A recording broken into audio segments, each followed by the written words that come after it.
Hello! In this video, we're going to show you how to do a patent forecast, a basic patent forecast. We've got other videos that will cover the details and some of the intricacies of the process. To get started, you can do a patent forecast from the homepage. You click this patent button right here. It allows you to do virtually any kind of patent forecast you could imagine. If you're doing specifically national phase entry forecasts, you can click on this particular button. Streamlines the process, fewer options and screens. There's also an option to launch a new forecast over on the left-hand side of the screen. We click patents. This takes us to our list of patent forecasts that we can browse through. We may want to reuse an existing one, or we can say add patent forecast, which is what we're going to do today. So click add patent forecast. This is the exact same series of screens you would see if you click that patent button on the homepage.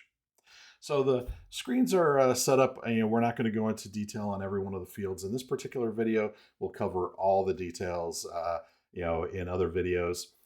We need to tell the system what country we want to do a forecast in. So we're interested in doing a forecast for a US application, national application, nothing terribly exotic or special. So we're going to put United States in our starting point. You'll see that then a bunch of fields open up, but most of those are not terribly relevant for just a basic US forecast. We do need to tell the system a couple things because in the United States, the prices of applications are driven by claims and pages. So, excuse me, we're going to put in 15 claims. We'll say 3 independent claims and 50 total pages. That's really all we have to fill out. We could click create forecast and we'll get a complete forecast. One of the things by default, we will show you the entire life of the particular application. So we'll show you not only the application costs, but the prosecution costs, allowance and grant costs. And sometimes if you're just interested in filing costs, that's a little more information than you need. So you can come over to the right-hand side of the screen where it says include all phases, deselect that. We don't want maintenance costs, allowance and grant costs, and we don't even want prosecution costs. So I click create forecast and I get my United States forecast. I can drill into the details.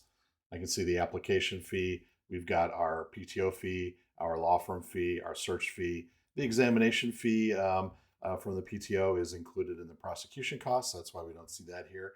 And I can export, I can send by email, do other things here.